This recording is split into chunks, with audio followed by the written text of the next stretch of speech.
प्रमोद कुमार सिंह अपने YouTube channel advance classes group में आप लोगों का स्वागत करते हैं।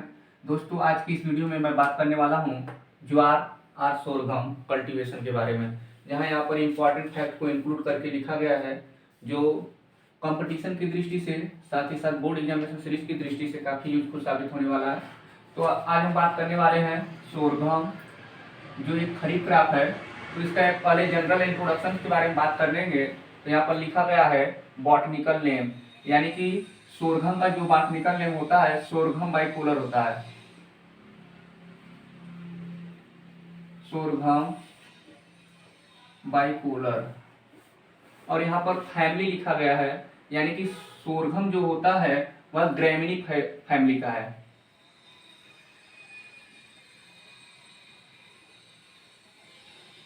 जिसे ओएसी के नाम से जाना जाता है। और यहाँ पर लिखा गया क्रोमोसोम नंबर, यानी कि जो क्रोमोसोम नंबर होता है 2n=20। आपसे ध्यान दीजिएगा। ओरिजिन, यानी कि जो सोरघम होता है उसका जो ओरिजिन होता है अफ्रीका होता है, अफ्रीका। और यहाँ पर लिखा गया इन्फ्लोरेसेंस, यानी कि जो सोरघम का इन्फ्लोरेसेंस यानी कि पुष्पदल जो होता है उसे पेनिकल के नाम से जाना जाता है। पेनिकल और हेड, जिसे हेड बोला जाता है। अब इसे ध्यान दीजिएगा। अदर नेम के बारे में यदि बात करें तो सोरघम को चोलम के नाम से जाना जाता है।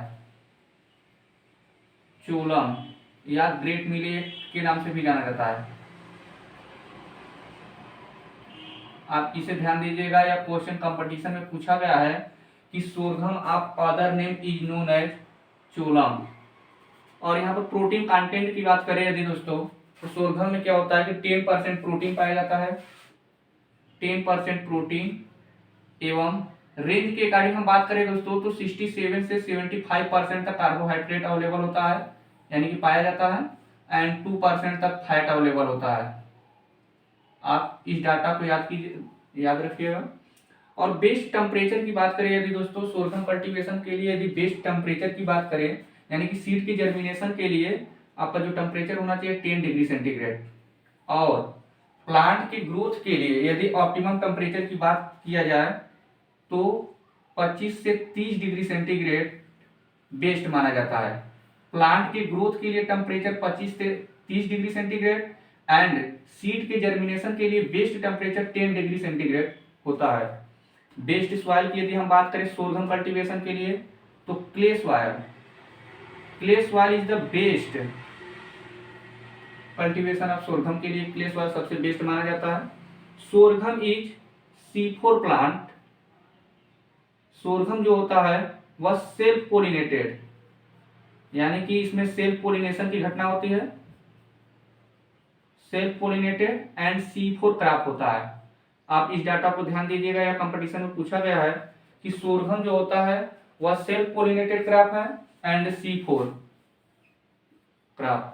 और यहाँ पे लिखा गया सोरघम is the best soil pH, यानी कि जो सोरघम होता है वह ड्राउट रेजिस्टेंस होता है, यानी कि सूखी एरिया में इसको ग्रो किया जाता है, जहां पर क्या होता है कि जो क्लाइमेट होता है वह गर्म जलवायु में उसको आसानी से ग्रो किया जाता है। तो यहाँ पर लिखा गया है कि सोरघम is the best soil pH जो माना जाता है वह 5.5 से लेकर 8.5 तक।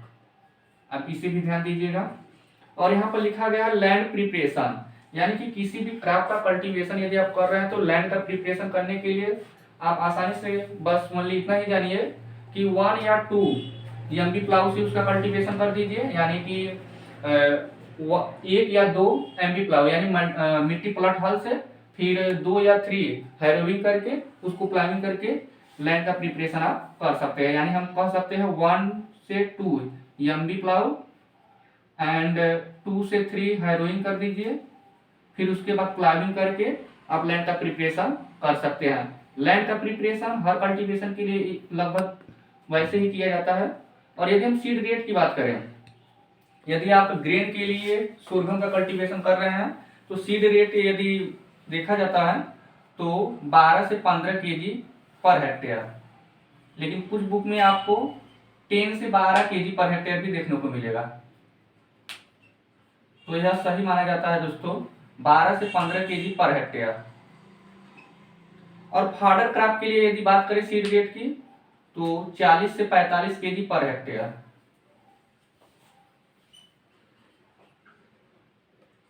इधर ध्यान दीजिएगा दोस्तों, यहाँ पर लिखा गया है सीड ट्रीटमेंट, यानी कि किसी भी सीड का ट्रीटमेंट आप थीरम से आप कर सकते हैं। थीरम यानी कि 3 ग्राम पर केजी आप सीड, पर केजी आप सीड से आप सीड का ट्रीटमेंट कर सकते हैं। और स्पेसिंग की बात करें यदि दोस्तों, यह भी बहुत ही इंपॉर्टेंट है। यदि सोलघम कल्टीवेशन के लिए स्पेसिंग की बात करें तो 45 से 15, यानी कि यह जो होता है रो टू रो और प्लांट टू प्लांट के बीच की दूरी होती है, यानी स्पेसिंग 45 इंटू 50। प्लांट पॉपुलेशन यह बहुत ही इंपॉर्टेंट है, कंपटीशन में पूछा गया क्वेश्चन है। किसी भी कल्टीवेशन यदि आप कर रहे हैं तो उसका प्लांट पॉपुलेशन से डायरेक्टली क्वेश्चन कंपटीशन में पूछा जाता है। तो सोरघम के लिए क्या होता है, 1 हेक्टेयर में यदि प्लांट की बात किया जाए तो 1.5 लाख प्लांट होते हैं। Plant per hectare. Sowing time की बात करें यदि दोस्तों, सोविंग टाइम के लिए बात करें तो हम जानते हैं कि सोरघम एक प्रकार का खरीफ क्रॉप है। तो इसका जो सोविंग टाइम माना जाता है जून का अंतिम सप्ताह, जून का अंतिम सप्ताह और जुलाई के प्रथम सप्ताह तक, जुलाई के प्रथम सप्ताह तक इसका सोविंग टाइम सबसे बेस्ट माना जाता है। और सोविंग मेथड की यदि हम बात करें तो सीड ड्रिल के माध्यम से इसका सोविंग मेथड किया जाता है, सीड ड्रिल। और ब्रॉडकास्टिंग मेथड के द्वारा भी कर सकते हैं, लेकिन ग्रेन के कल्टीवेशन यदि आप अनाज के सीरियल के रूप में यदि आप कर रहे हैं तो seed drill is the best measurement of sowing method. Sowing depth की बात करें यदि दोस्तों तो 3 से 4 सेमी। और यहाँ पर कुछ इंपॉर्टेंट पॉइंट लिखा गया जो कंपटीशन की दृष्टि से काफी इंपॉर्टेंट है। यहाँ पर लिखा गया फर्स्ट हाइब्रिड वैरायटी, यानी कि सोरघम का पहला जो फर्स्ट हाइब्रिड वैरायटी था यह CSH1 था, जो 1964 में रिलीज किया गया था, 1964 में। CSH का मतलब क्या होता है, coordinate सोरघम hybrid, coordinate सोरघम hybrid first, जो सोरघम का फर्स्ट हाइब्रिड माना जाता है जो 1964 में रिलीज किया गया था। और यहाँ पर लिखा गया है सोरघम is also called, camel crop के नाम से भी जाना जाता है। कैमेल क्रॉप ऐसा इसलिए कहा जाता है क्योंकि सोरघम जो होता है गर्म जलवायु, जहां पर सिंचाई की सुविधा उपलब्ध नहीं रहती है, वहां पर भी सोरघम का कल्टीवेशन आप कर सकते हैं, तो इसीलिए उसे कैमेल क्रॉप के नाम से भी जाना जाता है। यह भी बहुत इंपॉर्टेंट है। और मेजर वीड ऑफ सोरघम की यदि बात करें स्ट्रीगा, यह भी बहुत इंपॉर्टेंट है। और biggest germplasm collection of sorghum, यानी कि सोरघम के जर्मप्लाज्म कलेक्शन का सबसे बड़ा माध्यम जो है वह एक्ट्रीसैट में है। एक्ट्रीसैट जो कहाँ है, हैदराबाद में, हैदराबाद में। यह भी बहुत इंपॉर्टेंट है, आप इसे भी ध्यान दीजिएगा।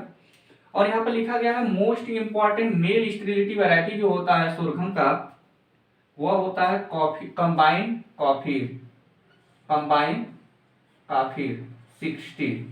यह बहुत ही इंपॉर्टेंट है, डायरेक्ट कंपटीशन में कई बार क्वेश्चन ये पूछा गया है कि most important male sterility variety, C से आपका हो जाएगा कंबाइन, के से काफिर 16, आप इसे ध्यान दीजिएगा। और यहाँ पर लिखा गया the best high yield variety of rabi jowar, तो यह भी बहुत इंपॉर्टेंट है, M35-1। और यहाँ पर लिखा गया है drought and salinity tolerant of sorghum, यानी कि जो सूखों से ग्रसित हो, इसका एक वैरायटी है बहुत ही फेमस है, CSH9। और यदि हम अदर फंक्शंस की बात करें दोस्तों तो सोरघम में क्या होता है कि प्लांट में उसके पत्तियों में HCN पाया जाता है, एक टॉक्सिन पाया जाता है, जिसमें क्या होता है कि धुरीन, आप ध्यान दीजिएगा, धुरीन या prussic acid, PRUSSIC, prussic acid present होता है, जो पशुओं के लिए बहुत ही हानिकारक होता है। इसीलिए ज्वार का कल्टीवेशन यदि आप कर रहे हैं फॉडर के लिए यानी चारा के रूप में, तो कम से कम 50% तक यदि फ्लावरिंग आ जाए उसके बाद ही वह पशुओं के लिए खाने योग्य माना जाता है। और यदि हम बात करें तो सोरघम में क्या होता है, लाइसिन की बहुत ही कम मात्रा अवेलेबल होता है। सोरघम में लाइसिन जो होता है बहुत कम मात्रा में यानी पुअर क्वांटिटी में प्रेजेंट होता है, जबकि ल्यूसीन की मात्रा बहुत अधिक होती है। ल्यूसीन की मात्रा बहुत अधिक होती है। सोरघम में ल्यूसीन की मात्रा अधिक होने के कारण पायलाग्रा नामक डिजीज हो जाता है, जो विटामिन B12 के कारण होता है। और यदि हम बात करें दोस्तों, तो सोरघम के कल्टीवेशन के लिए अधिक सिंचाई की आवश्यकता नहीं पड़ती है।